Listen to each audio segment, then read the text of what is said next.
जय शिवराय मित्रांनो, केंद्र शासनाच्या माध्यमातून राबवली जाणारी एक महत्त्वपूर्ण योजना शेतकऱ्यांसाठी म्हणजे पीएम किसान योजना।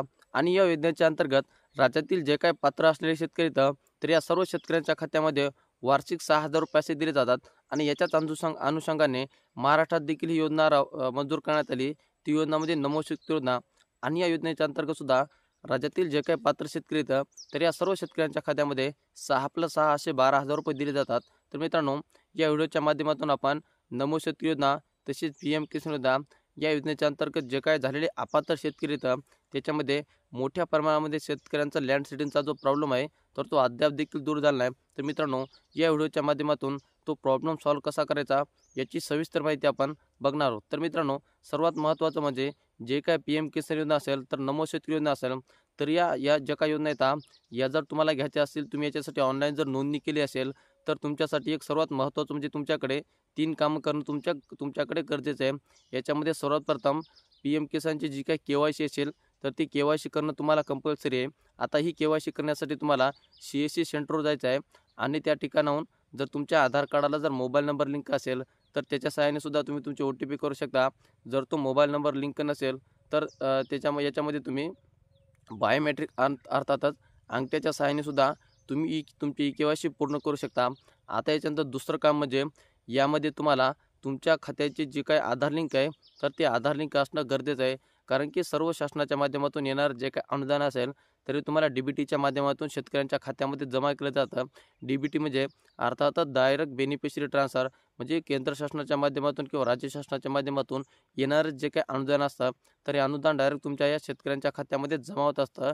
तर मित्रांनो, ज्या शेतकऱ्यांचं अद्याप देखील जे काही आधारचा प्रॉब्लेम असेल किंवा बँक लिंकचा प्रॉब्लेम असेल तर त्याच्यासाठी तुम्ही पोस्टाचं खातं काढू शकता। आणि हे खातं काढल्याच्या नंतर अवघ्या 24 ते 48 तासामध्ये तुमच्या खात्याला हे आधार लिंक होतं आणि हा प्रॉब्लेम तुमचा या ठिकाणी सॉल्व्ह होऊ शकतो। आता याच्यानंतर तिसरा आणि सर्वात महत्त्वाची अडचण म्हणजे लँड सीडिंग। तर मित्रांनो, आता लँड सीडिंग म्हणजे काय तर तुमच्या नावानं जमीन असणं आणि त्याचं स्टेटस यस असणं हे अत्यंत गरजेचं आहे। आणि हे स्टेटस जर तुमचं नाव असेल तर तुमच्या नावानं 7/12 नाही असे ग्राह्य धरले जाते आणि तुम्हाला त्या योजनेचा लाभ दिला जात नाही। परंतु मित्रांनो, आता याच्यासाठी सर्वात महत्त्वाचं म्हणजे ज्या शेतकऱ्यांचा लँड सीडिंगचा प्रॉब्लेम होता ते शेतकरी तहसील कार्यालय असेल किंवा कृषी विभाग असेल तर या ठिकाणी चकरा मारून थकले असतील तर अशा सर्व शेतकऱ्यांसाठी एक महत्त्वाची असं अपडेट आहे। ती अपडेटमध्ये आता राज्य शासनाच्या माध्यमातून एक योजना राबवली जाते। ती योजना म्हणजे फार्मर युनिक कार्ड म्हणजे शेतकरी विशिष्ट ओळखपत्र। तर हे कार्ड तुम्हाला सुद्धा काढायचं आहे आणि हे कार्ड नेमकं काढल्यास तुमचा फायदा काय होणार आहे तर मित्रांनो, हे कार्ड काढण्यामागचं कारणच एक आहे की तुमच्या 7/12ला आधार लिंक करणे। आधार लिंक करणं म्हणजे तुमचं जे काही आधार लिंक आहे त्याला तुमची 7/12 ऑटोमॅटिक जोडली जाते आणि ही 7/12 जोडल्याच्या नंतर जो काय तुमचा लँड सीडिंगचा प्रॉब्लेम आहे तर तो त्या ठिकाणी दूर होऊ शकतो। त्याच्यामुळं जे काय लँड सीडिंगचे प्रॉब्लेम असणारे शेतकरी तर अशा सर्व शेतकऱ्यांची एक मोठी संधी या ठिकाणी आहे। तर तुम्हाला कुठे जाण्याची गरज नाही, तुम्ही तुमच्या जवळच्या CSC सेंटरवर जाऊन तुमचं जे काही फार्मर युनिक कार्ड असेल तर ते कार्ड काढू शकता। हे कार्ड काढण्यासाठी तुम्हाला तुमचा आधार कार्ड लागणार आहे, तसेच तुमचे 7/12 लागणार आहे, जेवढे तुमचे गट असतील, जेवढी तुमची जमीन असेल तर पुरेपूर माहिती तुम्हाला त्या कार्डामध्ये टाकायची आहे। आणि हे कार्ड टाकल्याच्या नंतर काही दिवसामध्ये हे कार्ड तुमच्यापर्यंत पोहोचेल। याच्यामध्ये काही पोस्टानं सुद्धा येऊ शकतात किंवा ऑनलाईन देखील हे कार्ड येऊ शकतात।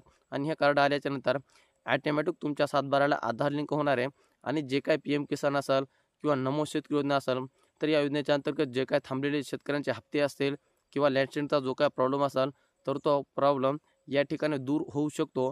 कारण की या कार्डाचं जे काय मुख्य उद्देशच असा आहे की तुमच्या नावानं 7/12 असणं गरजेचं आहे आणि त्या 7/12ला आधार लिंक असणं गरजेचं आहे।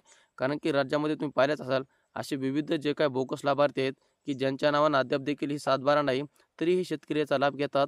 तर हे सर्व शेतकरी याच्यामधून ऑटोमॅटिक अपात्र केले जाणार आहेत। आणि जे काय उर्वरित शेतकरी होते जे अपात्र झाले होते तर लँड सीडिंगच्या प्रॉब्लेममुळं त्या शेतकऱ्यांच्या नावानं जमीन असून देखील त्यांना लँड सीडिंगचा प्रॉब्लेम आला होता तर असे सर्व शेतकरी याच्या अंतर्गत पात्र होऊ शकतात। त्याच्यामुळे ज्या शेतकऱ्यांना अशा प्रकारचा प्रॉब्लेम होता तर अशा सर्व शेतकऱ्यांनी आजच आपले फार्मर युनिक कार्ड काढून घ्या। आणि हे कार्ड काढल्याच्या नंतर फक्त पीएम किसान आणि नमो शेतकरी योजना ह्या दोनच योजनाचा नाही तर तुम्हाला असंख्य योजनेचा लाभ याच कार्डाच्या सहाय्याने तुम्हाला दिला जाणार आहे। आणि हे जर तुम्ही कार्ड नाही काढलं तर भविष्यामध्ये तुमचे येणारे नमो शेतकरी असाल किंवा पीएम किसान असाल तर या दोन्ही योजनेचे हप्ते तर बंद होणारच आहेत। त्याच्यानंतर जे काही विविध योजना असेल तर या योजनासुद्धा तुम्हाला मिळणार नाही। तर याची सर्व शेतकऱ्यांनी नोंद घ्यावी। त्याच्यामुळं अद्याप देखील ज्या शेतकऱ्यांनी आपले फार्मर ID कार्ड काढलं नाही तर अशा सर्व शेतकऱ्यांनी आजच आपले कार्ड काढून घ्या. हे कार्ड काढण्यासाठी तुम्हाला नेमकं कार्ड कसं काढायचं याचा पण व्हिडिओ मी दिलेला आहे. परंतु या ठिकाणी जे काही CSC सेंटर असतील त्यांनाच फक्त ऑथॉरिटी दिली आहे. लवकरच शेतकऱ्यांच्या माध्यमातून सुद्धा याची नोंदणी करण्यात येणार आहे. त्याची सुद्धा संपूर्ण माहिती आपण येणाऱ्या प्रत्येक व्हिडिओच्या माध्यमातून जाणून घेण्याचे प्रयत्न करणार आहोत. त्याच्यासाठी तुम्ही आमच्या चॅनल जर नवीन असाल तर चॅनलला एकदा नक्की सबस्क्राईब करून ठेवा, कारण अशाच प्रकारच्या संपूर्ण नवीन योजना अपडेट तुमच्यापर्यंत पोहोचत राहतील. चला तर मित्रांनो, भेटत राहू नवीन माहिती. धन्यवाद.